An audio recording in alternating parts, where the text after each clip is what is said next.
To our amazing viewers at Cheating Tales Lab, welcome and thank you. Your presence makes these stories worth sharing. We'd love to hear, which part of the world are you joining us from? Let us know. Now, let's dive into today's story. Chapter 1. The Foundation of Trust. Robert Bobby Kellerman had built his empire on two principles: absolute loyalty and merciless retribution for those who crossed him.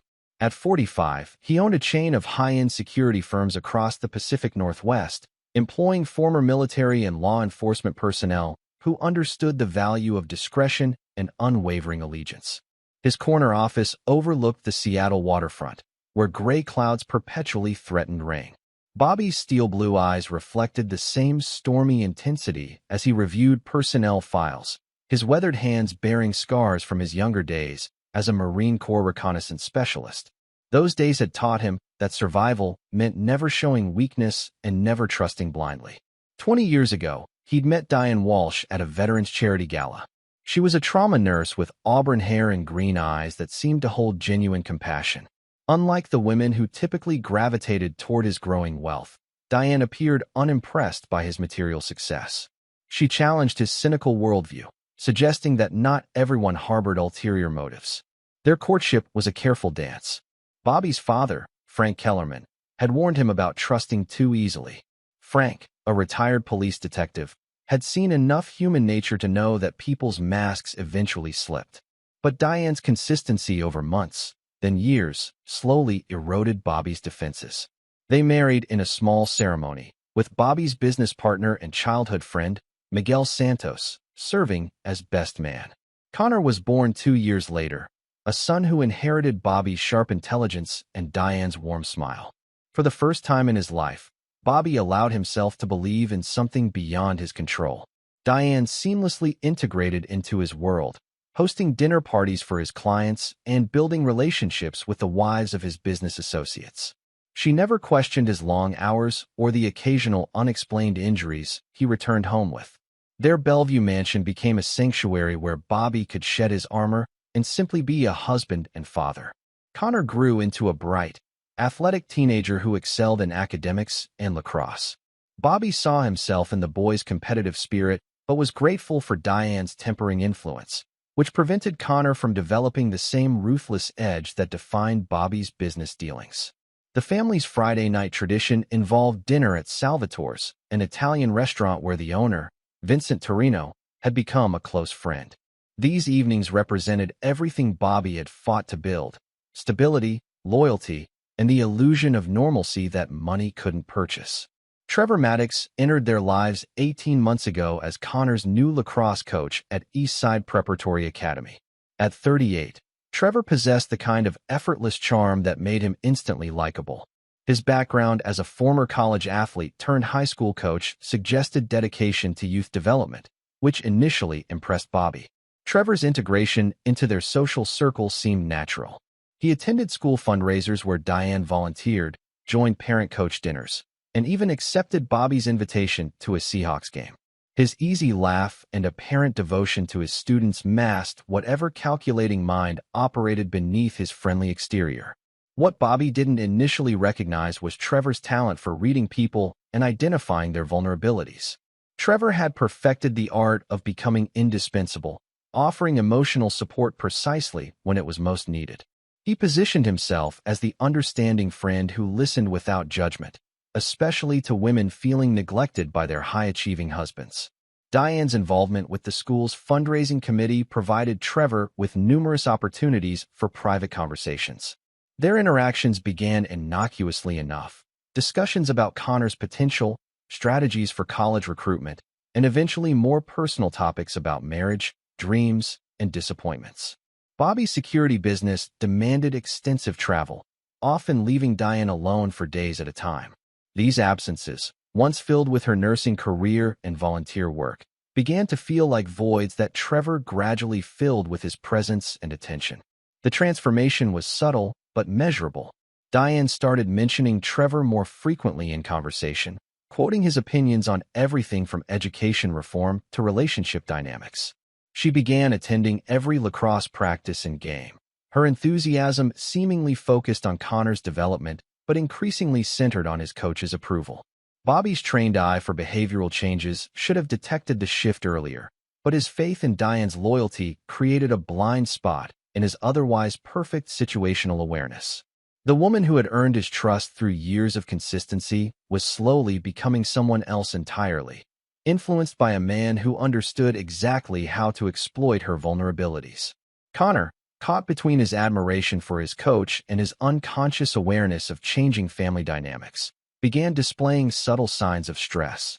His grades remained high, but his interactions with Bobby became more guarded, as if he were protecting secrets he didn't fully understand. The foundation Bobby had spent 20 years building was developing cracks that would soon become fault lines, threatening to destroy everything he held sacred. But the predator who had survived combat zones and corporate warfare remained unaware that his own home had become a battlefield where his enemies were the faces of those he loved most. Chapter 2. The Discovery. Bobby's revelation came not through suspicious behavior or incriminating evidence, but through the methodical application of skills that had kept him alive in hostile territories. His security firm's latest contract involved investigating corporate espionage for a Fortune 500 client, requiring him to employ surveillance techniques that had become second nature. The irony wasn't lost on him when he decided to test a new tracking system by placing it in Diane's car, ostensibly to ensure her safety during her volunteer work in less secure neighborhoods. The device, no larger than a matchbox, transmitted real-time location data to his encrypted phone application. For 3 weeks, the tracker confirmed Bobby's expectations. Diane's movements followed predictable patterns between home, the hospital where she maintained part-time hours, and Connor's school. Her routine never deviated, reinforcing Bobby's confidence in his wife's reliability and predictability. The first anomaly occurred on a Thursday afternoon when Diane's location showed her at the Fairmont Olympic Hotel instead of her claimed destination of a fundraising committee meeting at the school. Bobby's initial assumption was that the committee had relocated their venue, but a quick call to the school's administrative office revealed no scheduled meetings that day. Bobby's combat experience had taught him to trust his instincts while gathering more intelligence before acting. He began paying closer attention to Diane's behavior, noting small changes that his subconscious had registered but his conscious mind had dismissed. She'd become more conscious of her appearance, investing in new lingerie that never appeared in their bedroom. Her phone, once casually left around the house, now accompanied her everywhere, often face down on surfaces. The second hotel visit occurred the following Tuesday, lasting exactly 90 minutes. Bobby's surveillance training enabled him to observe Diane's pre-departure routine with clinical detachment. She showered longer, selected her clothing more carefully, and applied makeup with the precision of someone preparing for an important encounter. Miguel Santos had been Bobby's closest friend since their military service together, and their business partnership was built on absolute honesty. When Bobby shared his suspicions, Miguel offered to conduct discreet surveillance, understanding that Bobby needed definitive proof before taking action. Miguel's surveillance confirmed Bobby's worst fears while revealing the devastating scope of the betrayal. The third-floor hotel room was registered under Trevor Maddox's name, and their interactions displayed the comfortable intimacy of an established relationship rather than a spontaneous affair. The photographs Miguel captured showed Diane's transformed personality, laughing with an abandon Bobby hadn't witnessed in years, touching Trevor with casual familiarity, and displaying an emotional openness that she'd gradually withdrawn from her marriage. These weren't the actions of a woman making a terrible mistake, but someone who had found what she believed was missing in her life. Connor's involvement became apparent when Miguel's surveillance extended to Trevor's other activities. The boy was spending increasing amounts of time with his coach outside official practice hours, participating in advanced training sessions that seemed designed more to facilitate private conversations between Trevor and Diane than improve Connor's athletic performance.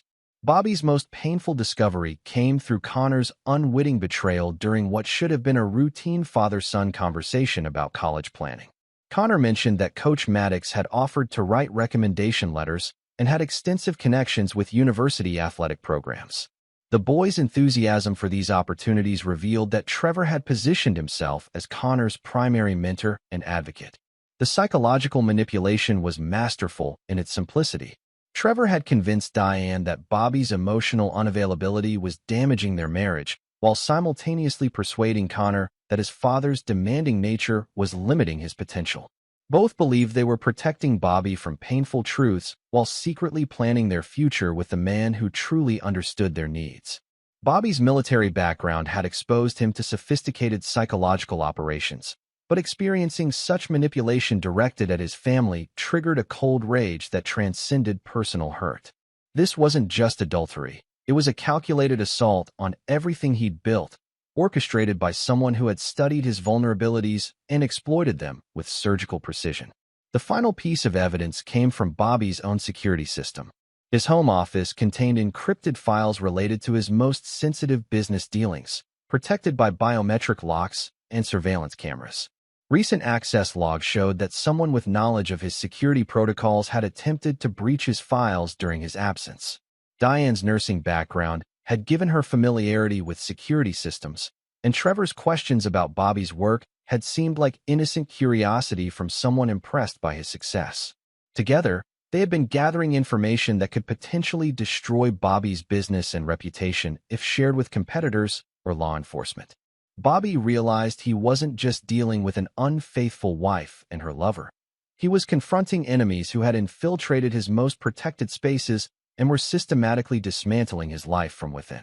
The betrayal was complete, involving his wife, his son, and potentially his livelihood. The man who had never shown mercy to enemies in war zones or boardrooms now faced his greatest challenge, destroying those he loved most before they could finish destroying him. Bobby's transformation from betrayed husband to calculating predator was instantaneous and irreversible, guided by principles that had never failed him in combat. Chapter 3: The Architect of Destruction. Bobby's response to betrayal followed the same methodical approach that had made him successful in both military operations and business ventures. Emotion was a luxury he couldn't afford. This situation required the calculated precision of a surgical strike designed to eliminate threats permanently. His first priority was gathering complete intelligence on his enemy's capabilities, motivations, and vulnerabilities. Bobby had learned long ago that successful operations required understanding not just what people did, but why they did it and how far they were willing to go to achieve their objectives. Trevor Maddox's background investigation revealed a pattern that should have triggered Bobby's alarm systems earlier. Trevor's employment history showed a series of positions at elite private schools, each lasting approximately 2 years before he moved to new institutions. Reference checks with former employers yielded carefully neutral responses that suggested problems without providing specific details. Bobby's contacts in law enforcement provided off-the-record information about Trevor's previous relationships. 2 former colleagues had filed harassment complaints that were settled quietly, and there were rumors of inappropriate relationships with parents of students he coached. Trevor's pattern was consistent: identify lonely, wealthy women with successful husbands, provide emotional support and physical attention, then extract maximum benefit before moving to new hunting grounds. Diane's involvement was more complex than simple seduction. Her nursing career had stagnated after Connor's birth, and her volunteer work, while meaningful, lacked the professional recognition she'd once enjoyed. Trevor had identified her need for validation and intellectual stimulation, positioning himself as someone who appreciated her intelligence and capabilities in ways Bobby allegedly failed to recognize. Connor's manipulation was perhaps the most sophisticated aspect of Trevor's strategy. The coach had convinced the boy that his father's expectations were unrealistic and potentially harmful to his development. Trevor presented himself as the mentor who would help Connor achieve his goals without the emotional pressure Bobby's demanding nature created. Bobby's business investigation revealed Trevor's ultimate objective: access to Bobby's client database and security protocols. Trevor had been carefully gathering information about Bobby's most vulnerable clients, including several who operated in legal gray areas and couldn't afford public exposure of their security arrangements. The revelation transformed Bobby's understanding of the situation. This wasn't a crime of passion or even opportunistic exploitation. It was a carefully planned operation designed to destroy his business, his family, and potentially his freedom if Trevor chose to share certain information with law enforcement. Bobby's response required equal sophistication and considerably more ruthlessness. His military experience had taught him that the most effective attacks appeared to come from the enemy's own actions rather than external forces. Trevor had made himself vulnerable by becoming emotionally invested in his manipulation of Diane and Connor, creating weaknesses that Bobby could exploit. The first phase of Bobby's counterattack focused on isolating Trevor from his support systems. Bobby's contacts in private education networks began circulating carefully crafted concerns about Trevor's coaching methods and professional boundaries. These weren't false accusations, but strategic discussions of behavioral patterns that encouraged closer scrutiny of Trevor's activities. Simultaneously, Bobby began documenting every aspect of Trevor and Diane's relationship, using surveillance techniques that would provide legal protection if the situation escalated to criminal proceedings. His security firm's resources enabled him to gather evidence without leaving traces that could be attributed to his personal involvement. Bobby's psychological campaign against Trevor involved systematic disruption of the coach's routine and gradually increasing his paranoia. Minor equipment failures during lacrosse practices, parking tickets for violations Trevor hadn't committed, and subtle changes to his living environment created a pattern of inexplicable problems that made Trevor question his own competence and stability. The manipulation of Connor required more delicate handling. Bobby began subtly questioning Trevor's advice and motivations, not through direct criticism, but by asking thoughtful questions that encouraged Connor to examine the coach's recommendations more critically. Bobby's superior knowledge of college athletics and recruitment processes gradually revealed gaps in Trevor's expertise that undermined the boy's confidence in his mentor. Diane's psychological profile suggested she would respond most strongly to evidence of Trevor's deception rather than attempts to win her back through improved behavior. Bobby began planting seeds of doubt about Trevor's genuine feelings and long-term intentions, using information from Trevor's past relationships to suggest patterns that Diane would eventually recognize. The most crucial element of Bobby's strategy involved manipulating the timeline of revelations. Rather than exposing the affair immediately, he needed Trevor and Diane to believe they were succeeding in their deception while actually providing Bobby with increasingly damaging evidence of their betrayal. Bobby's father, Frank, had always been his most trusted advisor, and the old detective's experience with human nature provided valuable insights into the psychological warfare Bobby was conducting.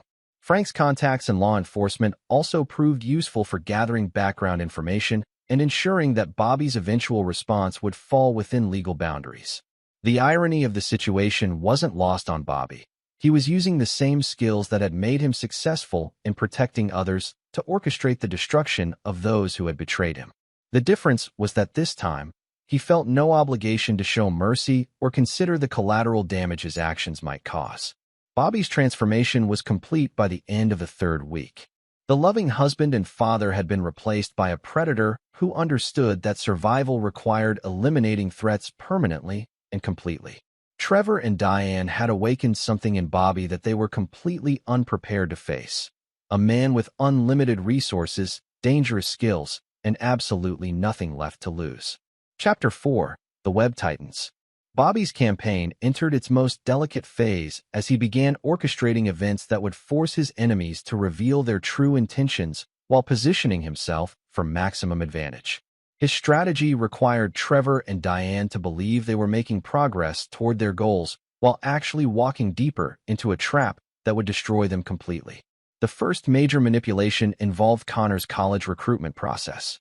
Bobby had maintained extensive contacts in university athletic programs through his security work, and several Division I lacrosse coaches owed him favors for protecting their programs from various scandals. Bobby arranged for Connor to receive preliminary interest from prestigious universities, but structured the opportunities to require Trevor's direct involvement as the primary contact. Trevor's eagerness to position himself as Connor's exclusive advocate led him to make promises he couldn't fulfill and claims about his influence that were demonstrably false. Bobby documented every exaggeration and false statement, creating a comprehensive record of Trevor's deception that would eventually be shared with Connor at the optimal moment. Diane's increasing emotional investment in Trevor made her vulnerable to manipulation through carefully orchestrated stress events. Bobby arranged for her hospital schedule to become more demanding, requiring longer hours and more difficult cases. Her supervisor, unaware of Bobby's involvement, believed the increased workload was necessary due to staffing shortages. The additional stress made Diane more dependent on Trevor's emotional support, while simultaneously reducing the time they could spend together. Bobby monitored their communications through sophisticated surveillance equipment that tracked their phone calls and text messages without leaving digital fingerprints. Trevor's growing paranoia about his unexplained problems led him to make increasingly desperate attempts to accelerate his timeline. He began pressuring Diane to consider leaving Bobby sooner than their original plan, using Connor's college preparation as justification for immediate action. Bobby's psychological profile of Trevor had identified narcissism and impatience as his primary weaknesses. The surveillance revealed that Trevor was simultaneously maintaining relationships with two other women, including a wealthy divorce attorney's wife in Portland. This information provided Bobby with leverage that could destroy Trevor's relationship with Diane while eliminating his ability to seek refuge with alternative partners. The second phase of Bobby's strategy involved introducing external pressures that would force Trevor to reveal his true priorities. Bobby arranged for Trevor's position at Eastside Preparatory Academy to come under review through anonymous complaints about his teaching methods and professional conduct.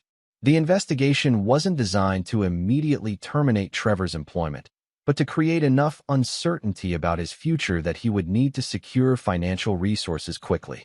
Bobby predicted that Trevor would accelerate his attempts to gain access to Bobby's business assets, creating evidence of criminal intent that could be used to destroy him legally. Connor's gradual disillusionment with Trevor began when the promised college recruitment opportunities failed to materialize as described. Bobby ensured that Connor was present when university coaches contacted him directly, bypassing Trevor entirely and making it clear that the coaches' claimed influence was fictional. The boy's growing awareness of Trevor's deception created internal conflict between his loyalty to his mentor and his recognition of his father's genuine accomplishments. Bobby carefully nurtured this conflict without appearing to criticize Trevor directly, allowing Connor to reach his own conclusions about the coach's reliability and motivations. Diane's increasing stress and Trevor's growing desperation led to more frequent arguments between them, which Bobby monitored through audio surveillance in Trevor's apartment. Their conversations revealed the extent of their plans to destroy Bobby's business and their willingness to manipulate Connor for their own benefit.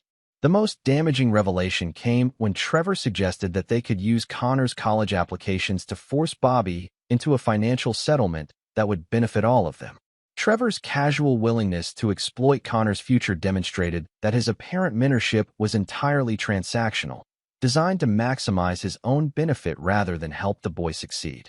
Bobby's documentation of these conversations provided him with evidence of conspiracy and extortion that could result in serious criminal charges. More importantly, the recordings would serve as undeniable proof of Trevor and Diane's true motivations when Bobby chose to reveal them to Connor. Frank Kellerman's investigation into Trevor's financial situation revealed massive credit card debt and a history of living beyond his means. Trevor's expensive lifestyle was maintained through manipulation of wealthy women, and his current situation was desperate enough that he might resort to more extreme measures if his relationship with Diane didn't provide sufficient resources. The information about Trevor's financial desperation allowed Bobby to predict his next moves with greater accuracy. Trevor would need to either gain access to Bobby's assets quickly or eliminate Bobby as an obstacle to his relationship with Diane.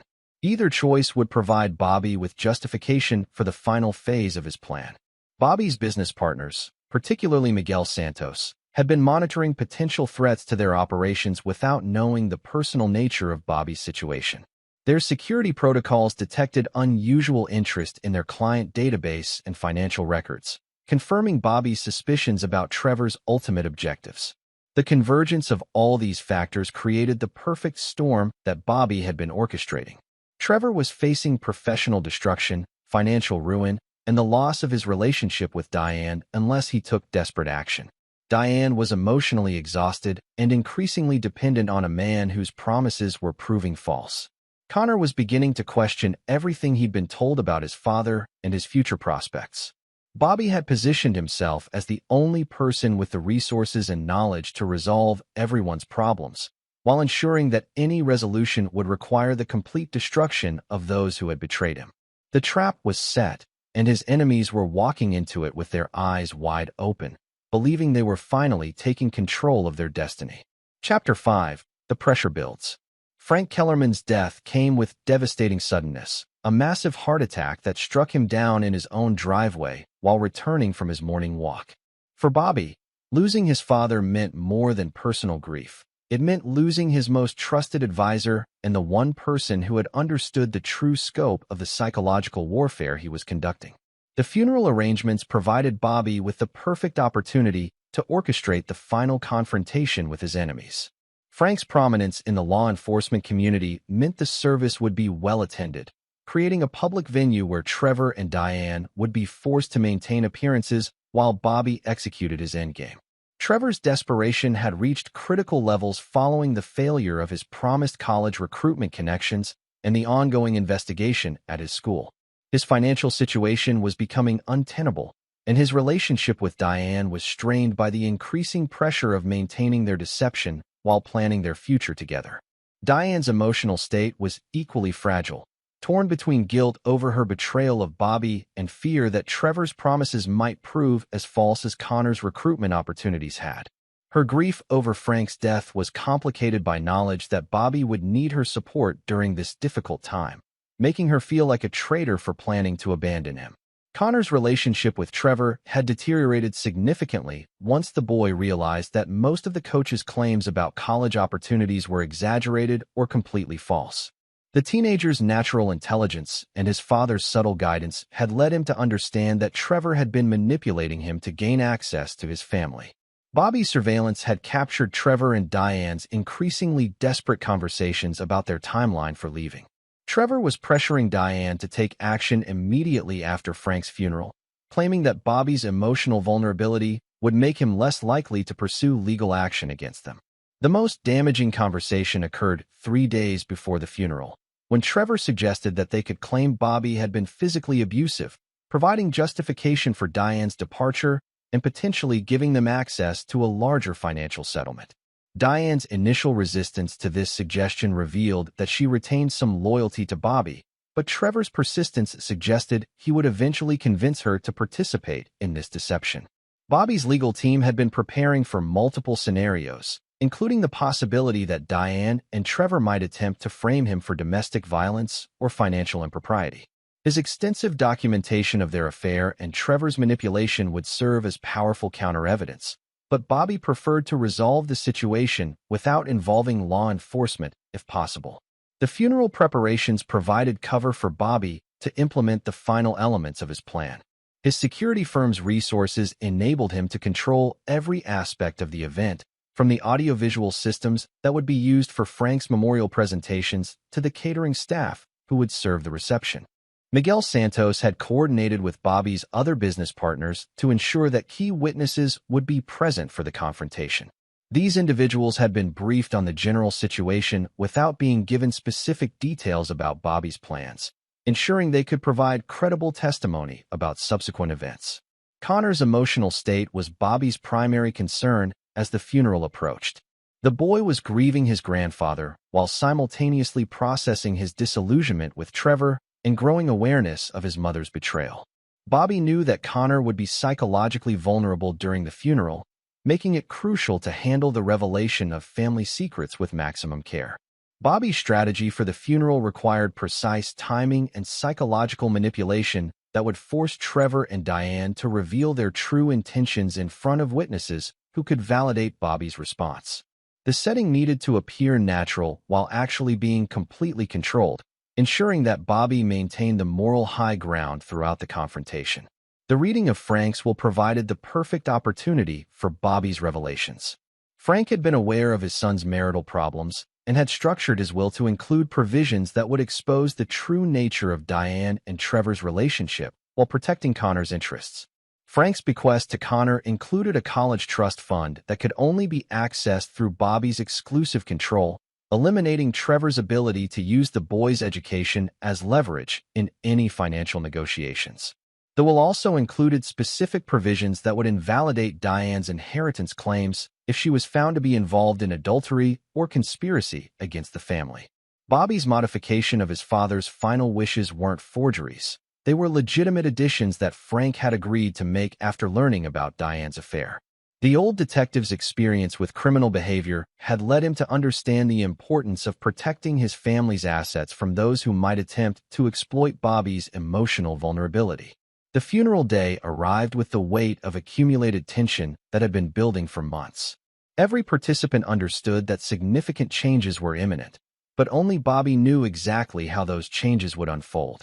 Trevor and Diane believed they were attending a funeral that would provide them with their final opportunity to execute their plans. Connor was struggling with conflicting loyalties and growing awareness that his family was fragmenting. Bobby was prepared to destroy everyone who had betrayed him while protecting the only relationship that remained salvageable. The morning of the funeral, Bobby reviewed his strategy one final time, ensuring that every element was positioned correctly for maximum impact. His enemies had walked willingly into his trap, believing they were finally taking control of their destiny.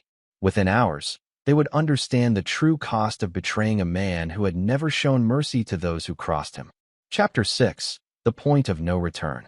The morning of Frank Kellerman's funeral dawned gray and cold, matching the somber mood that hung over the Kellerman household. Bobby moved through his preparations with military precision, each action calculated to project the image of a grieving son while concealing the predator lurking beneath the surface.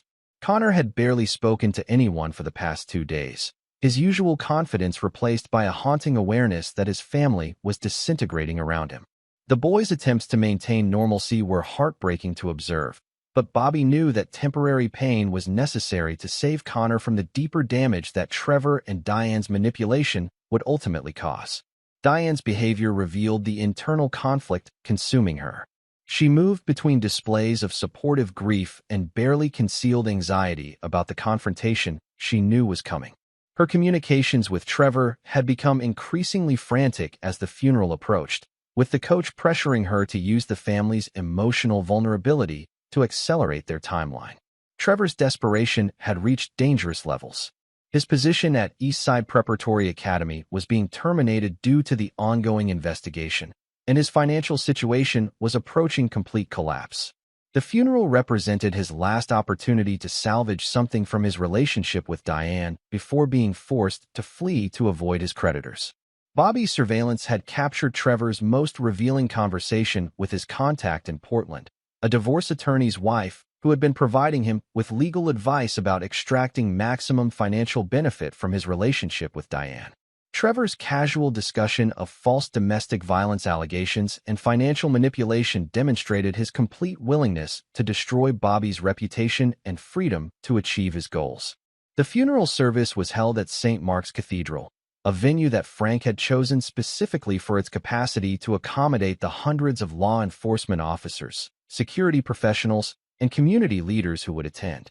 Bobby's selection of this location ensured that any confrontation would occur in front of witnesses whose credibility couldn't be questioned. Miguel Santos had coordinated with Bobby's security team to position themselves throughout the cathedral, ready to document and intervene if Trevor or Diane attempted to create a disturbance. Their presence was disguised as standard security measures for a high-profile funeral, but their real purpose was to ensure that Bobby maintained complete control over the situation. The service proceeded according to plan, with Bobby delivering a eulogy that honored his father's memory while subtly reinforcing the values of loyalty and justice that had guided Frank's life. Bobby's words carried deeper meaning for those who understood the family's current crisis, particularly his emphasis on the importance of protecting those who couldn't protect themselves. Connor's reaction to the eulogy revealed his growing understanding of the situation. The boy's tears weren't just grief for his grandfather, but recognition that his family's foundation was crumbling and that difficult choices lay ahead. Bobby's heart broke watching his son's pain, but he knew that short-term suffering was preferable to the long-term damage that Trevor's continued influence would cause. Diane's emotional state became increasingly unstable as the service progressed. Her guilt over betraying Bobby was amplified by the public display of support from Frank's friends and colleagues. many of whom had known her for years and considered her part of their extended family. The weight of her deception was becoming unbearable, but Trevor's presence in the congregation served as a constant reminder of her commitment to their plan. The transition to the reception provided Bobby with the opportunity to implement the final phase of his strategy. The community center adjacent to the cathedral had been prepared according to his specifications, with audiovisual equipment that would enable him to present evidence of Trevor and Diane's betrayal to the assembled guests. Bobby's legal team had positioned themselves strategically throughout the reception, ready to document any admissions or threats that Trevor or Diane might make during the confrontation. Their presence was disguised as grief counselors and family friends, but their real purpose was to ensure that any criminal behavior was properly witnessed and recorded. Trevor's impatience finally overcame his caution during the early stages of the reception. His whispered conversation with Diane near the memorial display revealed his intention to confront Bobby directly about their future plans, believing that the public setting would prevent Bobby from responding aggressively. Bobby's observation of this conversation confirmed that his enemies were ready to reveal their true intentions. Trevor's arrogance had convinced him that Bobby was too emotionally compromised to mount an effective defense, while Diane's guilt made her eager to end the deception regardless of the consequences. The reading of Frank's will was scheduled to occur after the reception, but Bobby decided to accelerate his timeline based on Trevor's apparent readiness for confrontation. His signal to Miguel Santos initiated a series of actions that would bring all the participants together for the final revelation. Connor's position during these events was crucial to Bobby's strategy. The boy needed to witness his mother and Trevor's betrayal directly, ensuring that he understood the true nature of their relationship and the threat they posed to his future. Bobby's protection of Connor required destroying the boy's illusions about his mother, a sacrifice that would cause immediate pain but prevent greater damage later. The announcement that Frank's will would be read immediately gathered all the key participants in the cathedral's adjacent conference room. The setting was perfect for Bobby's purposes, intimate enough for personal confrontation, but public enough to ensure proper documentation of subsequent events. Bobby's enemies believed they were finally seizing control of their destiny, unaware that they were actually walking into the culmination of a trap that had been months in the making. Within minutes, their carefully constructed deceptions would be exposed, their future plans would be destroyed, and their lives would be forever changed by the consequences of betraying a man who had never shown mercy to those who crossed him. The stage was set for a confrontation that would determine not just the immediate future of the Kellerman family, but the ultimate fate of everyone who had participated in the conspiracy against Bobby. His transformation from grieving son to calculating predator was complete, and his enemies were about to discover the true cost of their betrayal. Chapter 7. The Will Reading. The conference room adjacent to St. Mark's Cathedral felt smaller than its actual dimensions as the key participants gathered for Frank Kellerman's will reading. Bobby had orchestrated the guest list with surgical precision. Family members, close friends, his business partners, and select law enforcement colleagues who had worked with Frank over the decades. Connor sat beside his father, his face pale with exhaustion and confusion. The teenager's usual confidence had been replaced by a haunting awareness that his world was about to change forever. His eyes darted between his mother and Trevor, the growing distance between his parents finally impossible to ignore. Diane occupied a chair near the back of the room, her hands trembling slightly as she clutched a tissue. Her positioning allowed her to maintain visual contact with Trevor while appearing to support Bobby during this difficult time. Her internal conflict was visible to anyone trained to read body language. Torn between guilt over her betrayal and commitment to the plan she and Trevor had developed. Trevor stood against the wall near the room's entrance, his athletic frame tense with barely contained anticipation. His presence at such an intimate family gathering would have been questionable under normal circumstances, but his role as Connor's coach provided sufficient justification. His eyes constantly scanned the room, cataloging potential obstacles and escape routes with the instincts of someone accustomed to operating on the edge of legitimacy. Margaret Walsh, Frank's longtime attorney, had been briefed by Bobby about the family situation without being given specific details about his plans. Her role was to read the will exactly as written, allowing the document's provisions to speak for themselves. The elderly woman's decades of experience with family disputes had taught her to remain neutral regardless of the drama that might unfold. Bobby's business partners were strategically positioned throughout the room, their presence appearing natural given their close relationship with the family. Miguel Santos sat near the front, ready to document any significant reactions or statements. The others had been instructed to observe without interfering unless the situation became physically dangerous. The reading began with standard bequests to various charities and longtime employees, creating a sense of normalcy that masked the explosive revelations to come. Frank's methodical approach to his final wishes reflected his career-long attention to detail and his understanding of the psychological impact of properly timed revelations. Connor's inheritance was announced first among the family bequests, a substantial college trust fund that would ensure his education at any institution he chose. The provision that caught everyone's attention was Frank's specification that the trust could only be accessed through Bobby's exclusive control, effectively eliminating any possibility that Connor's education could be used as leverage in divorce proceedings. Diane's bequest was announced next, but with a qualification that caused her to sit forward in her chair. Frank's provision included a substantial monetary gift, but only if Diane remained married to Bobby and hadn't engaged in any activities that would constitute grounds for divorce under Washington state law. The specific mention of adultery and conspiracy caused her face to drain of color. Trevor's reaction to this announcement was immediate and revealing. His casual stance against the wall shifted to rigid attention as he realized that Frank's will had been structured to protect the family's assets from exactly the type of manipulation he and Diane had been planning. His eyes met Diane's across the room, and their exchange conveyed volumes about their shared understanding of the implications.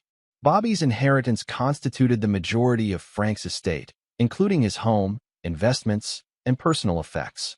But the most significant provision was Frank's transfer of certain documents and evidence that he had been collecting regarding threats to his family's security and well-being. The attorney's reading of this section was deliberately vague, but its meaning was clear to those who understood the situation. Connor's confusion was evident as he processed the will's provisions. His grandfather's references to protecting the family from internal and external threats suggested knowledge of problems that Connor was only beginning to understand. The boy's glances between his parents revealed his growing awareness that their marriage was in serious trouble. The reading concluded with Frank's personal message to his family, recorded shortly before his death, and played through the room's audio system.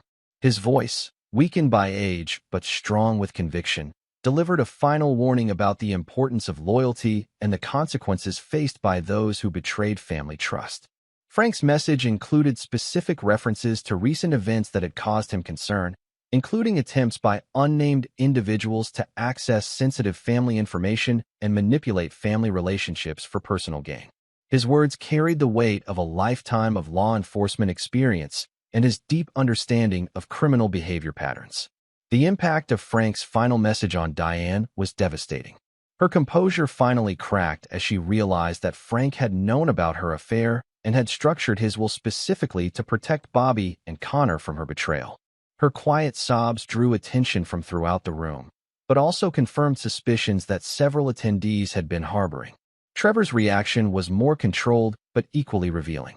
His position near the door suggested preparation for a quick exit, and his facial expression had shifted from anticipation to barely concealed anger.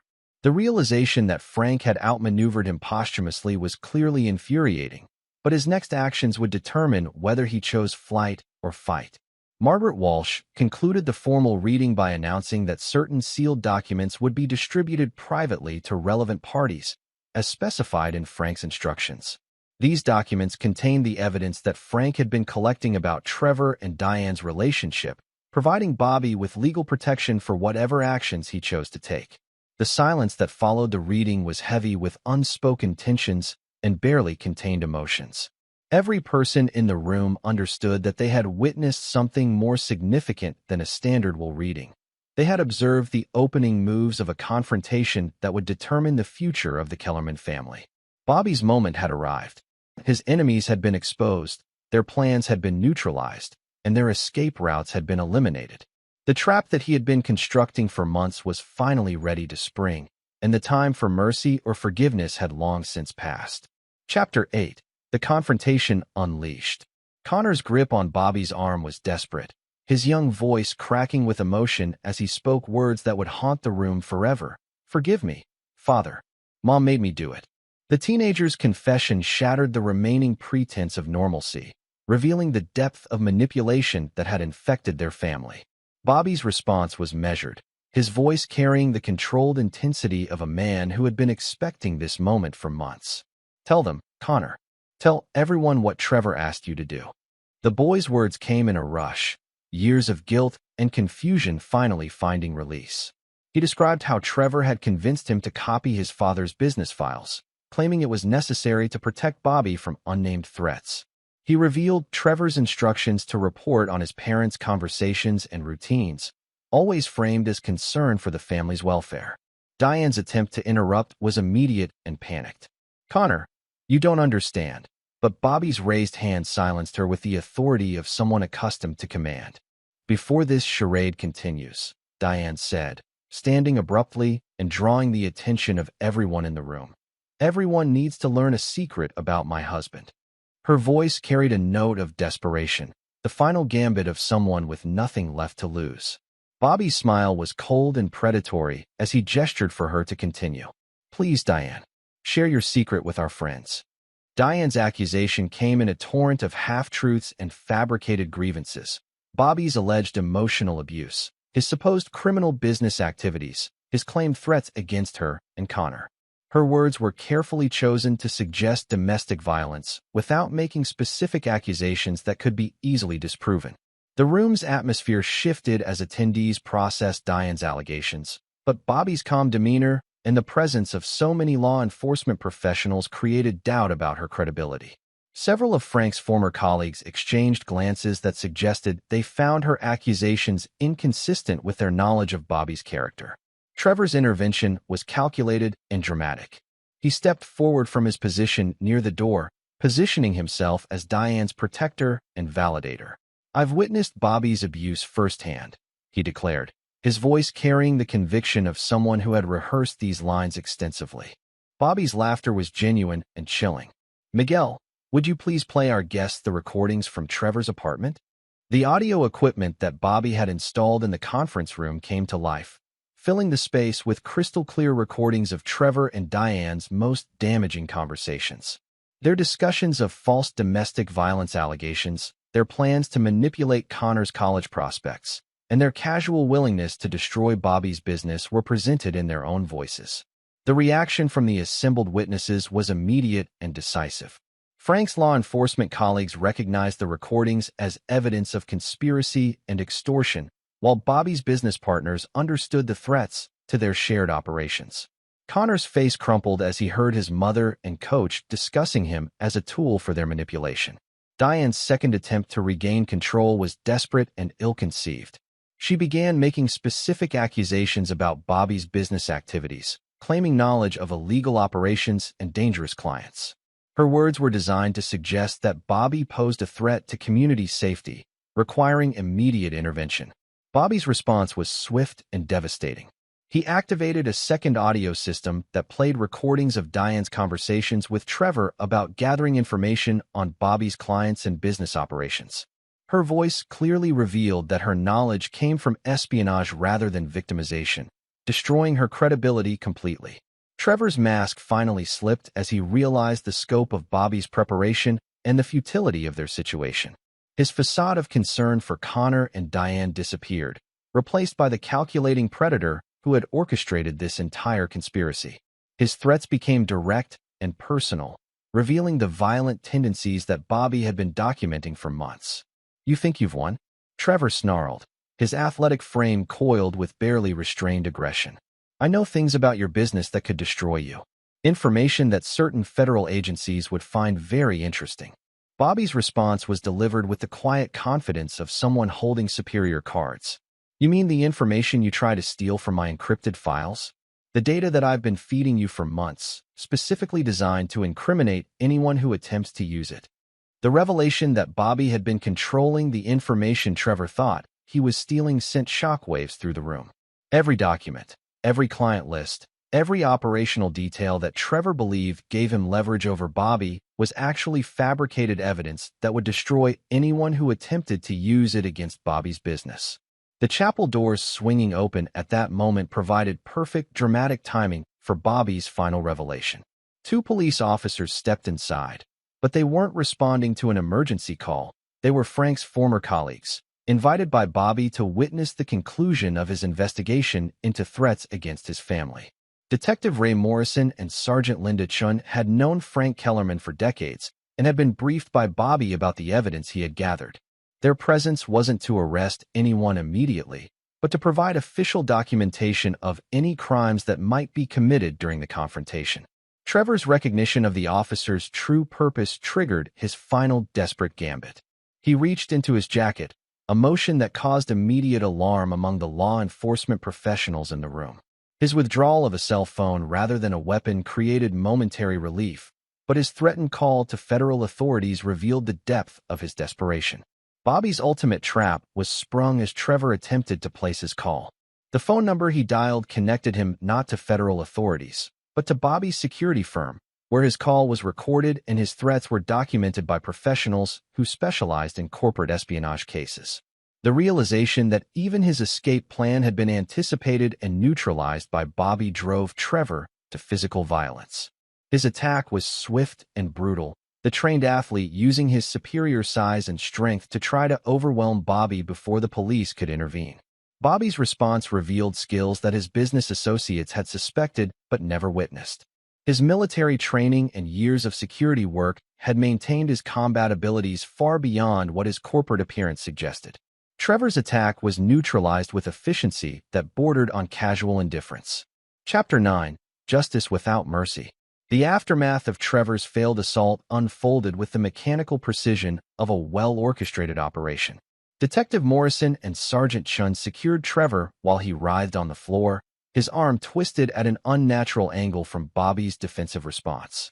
The crack of breaking bone had silenced the room, followed by Trevor's screams of pain and rage. Bobby's examination of his knuckles was casual, as if breaking a man's arm was merely an inconvenience. "Connor," he said, his voice carrying the same gentle tone he'd used when teaching his son to ride a bicycle. "I want you to understand something very important. This is what happens to people who threaten our family." Connor's eyes were wide with shock, not just from witnessing his father's violence, but from finally seeing the predator that lived beneath Bobby's civilized exterior. The boy's romanticized notions about conflict resolution evaporated as he watched his coach reduced to a sobbing, broken figure on the cathedral floor. Diane's response to Trevor's defeat was revealing in its complete self-interest. Rather than showing concern for her lover's injury, she immediately began distancing herself from their conspiracy. "Bobby, I can explain everything. Trevor manipulated me, made me believe things about you that weren't true." Bobby's laugh contained no warmth or forgiveness. "Diane, you've been recording conversations in our home for months. You copied my business files. You used our son as a spy against his own father. And now you want to claim manipulation?" Miguel Santos had been documenting the entire confrontation with professional-grade video equipment disguised as memorial recording devices. Every word, every action, every reaction was being preserved for legal proceedings that would follow. Bobby's legal team would have irrefutable evidence of everything that had transpired. Dr. Patricia Vaughn, a psychiatrist who had been Frank's friend and who specialized in treating trauma victims, had been observing Connor throughout the confrontation. Her immediate assessment was that the boy was in shock, but would benefit from seeing his tormentors fully defeated rather than partially punished. Bobby's handling of Connor in this moment demonstrated both his love for his son and his understanding of harsh realities. "Son, I know this is difficult, but you need to see how this ends. These people used you, and they need to face consequences that ensure they never threaten our family again." Trevor's medical situation required immediate attention, but Bobby controlled even this aspect of the aftermath. The paramedics who responded were employees of his security firm, trained professionals who would provide necessary care while ensuring that Trevor remained in custody and under surveillance. Diane's final attempt to salvage her situation involved appealing directly to Connor, trying to position herself as a victim of circumstances beyond her control. Her emotional manipulation was sophisticated, drawing on years of maternal authority and her son's natural reluctance to abandon his mother completely. Connor's response revealed the depth of his disillusionment and the impact of witnessing his father's strength. "Mom, I heard the recordings. I know what you really think about me, about Dad, about our family. You were going to destroy everything for him." Bobby's explanation to Connor was delivered with the clarity and directness of a military briefing. He detailed every aspect of Trevor and Diane's conspiracy, the evidence he had gathered, and the legal consequences they would face. His message was clear. Betrayal carried a price that would be paid in full. The police investigation that followed was thorough but predictable in its conclusions. Trevor faced charges of extortion, conspiracy, assault, and attempted theft of trade secrets. Diane faced conspiracy charges and potential prosecution for her role in the corporate espionage.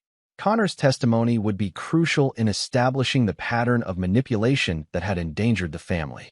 Bobby's business reputation emerged from the scandal enhanced rather than damaged. His methodical documentation of the threats against his family demonstrated exactly the type of professional competence that his clients valued. Several competitors who had hoped to benefit from Bobby's personal troubles found themselves facing increased scrutiny instead. Trevor's recovery from his broken arm would be complicated by nerve damage that would limit his athletic abilities permanently. His coaching career was finished, his financial situation was hopeless, and his legal troubles would likely result in prison time. Bobby had ensured that Trevor's punishment extended far beyond the immediate consequences of his actions. Diane's future was equally grim. Her nursing license was under review due to the ethical violations involved in her espionage activities. Her divorce proceedings would leave her with minimal assets due to the prenuptial agreement Bobby had insisted upon and her violations of its fidelity clauses. Her relationship with Connor was irreparably damaged by her manipulation of his trust. Connor's adjustment to his new reality was difficult but ultimately healthy. His grandfather's death and his family's destruction forced him to mature rapidly, but Bobby's consistent support and honest communication helped him process the trauma constructively. The boy's understanding of loyalty, trust, and consequences was forever changed by witnessing his father's response to betrayal. Bobby's transformation was complete by the conclusion of the crisis. The man who had once believed in forgiveness and second chances had been replaced by someone who understood that certain betrayals could never be overlooked or forgotten. His willingness to destroy those who threatened his family sent a clear message to anyone who might consider similar actions in the future. The final image of the Kellerman family story was Bobby and Connor walking away from the cathedral together, their bond strengthened by shared knowledge of what happened to those who crossed them. Behind them lay the wreckage of lives destroyed by greed, manipulation, and the fundamental miscalculation of underestimating a man who had never shown mercy to his enemies. Bobby's reputation in both business and personal circles was forever changed by these events. He was no longer seen as simply a successful entrepreneur, but as someone capable of protecting what mattered to him through any means necessary. His enemies had learned too late that forgiveness was a luxury he reserved only for those who proved worthy of his trust. The Kellerman name would carry a different weight in Seattle's business and social communities going forward. Bobby had demonstrated that betrayal carried consequences that extended far beyond immediate punishment, affecting every aspect of the traitors' future lives. His justice was complete, ruthless, and absolutely final. This is where our story comes to an end. Share your thoughts in the comments section. Thanks for your time. If you enjoy this story, please subscribe to this channel. Click on the video you see on the screen, and I will see you there.